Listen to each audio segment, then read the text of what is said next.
friends, in our today's video we are going to show you about home security alarm. Myself Siddesh. Now my colleagues will introduce themselves. Myself Samar. Myself Vikul. Myself Pratik. Myself Sarvesh. Myself Krishna.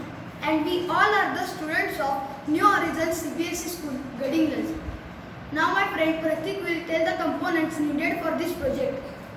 We need ultrasonic sensor, one buzzer, one LED, one Arduino Uno,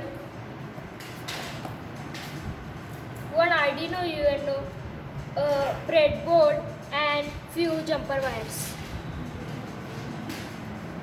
Now my friend Vikul will show the working of this project. When the thief enters in the house, we get a beep and the LEDs lit up.